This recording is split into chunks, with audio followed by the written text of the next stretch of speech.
and welcome to today's Insight. And today I'll be talking about how inattentiveness can actually lead to a trauma. Inattentiveness, being distracted, if not monitored, anything can actually become a trauma, right? Or should I say, if not attentive, anything can become a trauma. And I say that because just think about it. If you're not attentive on the road while driving, you might get into an accident. That might lead to a trauma. Or if you're not aware of what your children are doing in the house, they might go and do something a little foolish, and that might land them that might cause them pain or hurt or something, and you might not feel completely good because you weren't paying attention at the moment. So, like I said, inattentiveness can actually lead to trauma. And I say this because the main idea that I had is that distractions lead to a trauma. A trauma of your attention was divided, and so you weren't fully attentive to what you were actually doing, and because of that you made a big no-no or big boo-boo, and that might have taken you aback a couple of years or weeks or months. It all depends on you.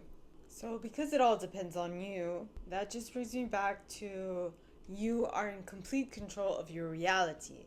So what you say goes.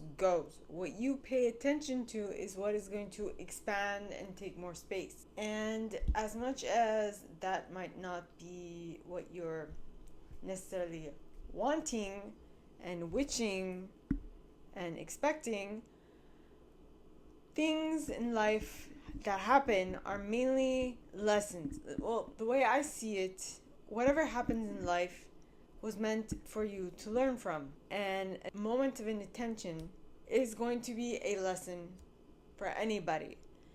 And something that I learned a couple of years ago is that things, like, you start a chain of events. So, and usually what happens is that things pop up in your reality to remind you that you're going down the wrong road, the wrong path. Like, you'll stub your toe. That's a sign you're not paying attention. Or you'll scrape your knee. That's another sign you're not paying attention. Or you might break a vase. Or you might drop a glass. You might drop a glass of warm water or of hot water or something along those lines. Things start to escalate. And if you are attentive to all these little signs around you, you'll be able to stop a trauma before it actually happens. Okay? I'm going to use an example. So, for those of you who are aware, it's fine, I don't have to repeat, but for those of you who aren't, I was hit by a car when I was 19. And when I think back to it, there was a lot of precursor signs, okay? So, I was feeling stressed. That was sign number one. I was feeling like I didn't have time to even scratch my behind. That was sign number two. I had so much going on that I felt like the end of my life, like the end of the world was coming. Sign number three, and so on and so forth. I don't remember all of it because my memory was white. Well, I don't know how, like, my body doesn't want me to remember the incident to keep me safe. I don't remember my accident. The last thing I remember was the play I was a part of.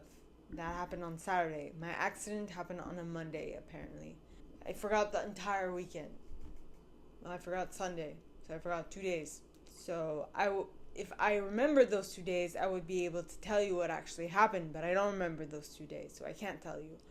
But what I can say is, just by what I know, there were things like precursor signs, like I feel distracted, I feel overworked, I feel like the end of, like, I feel like I don't have time to even scratch my behind, like I said, things of that nature. So things were starting to pile up and up and up, and I felt stressed, and I had a play to, like a complete play to learn in one day, or not one day, but in 1 week. And I was going to play the main role of this play, and that was a lot. But inattentiveness can cause a trauma, which in my case it did, because what happened was that I was crossing the street on a yellow light, and it was November late at night, and I was wearing a black jacket, so they did not see me. Plus, they weren't paying attention to the road. So it just so happened that I'm guessing they didn't want to stop at the yellow light, so they pushed it, right? Put the pedal to the metal to like not stop. And I took it for granted that they had seen me, but they hadn't. Well, I think that's what happened. So either I had taken it for granted that they saw the yellow light and they would stop, or that they had seen me and they would stop. In either case, it was not what happened. I got hit by that car, and the rest is history. But I'm still here. So what I'm saying is be attentive to where you're going and what you're doing, because you never know what might happen. You never know what might come about in every single situation. For you to be able to take full advantage of everything that's going on, you need to be fully aware of what is happening at all times, so that you can actually take the most educated decision in regards to what's going on, what's happening, all of that fun stuff. Alright? So keep your eyes peeled and think about this. Is there something that is distracting you on a daily basis that you know you shouldn't allow it to distract you? Like my neighbor's child crying. Ponder that.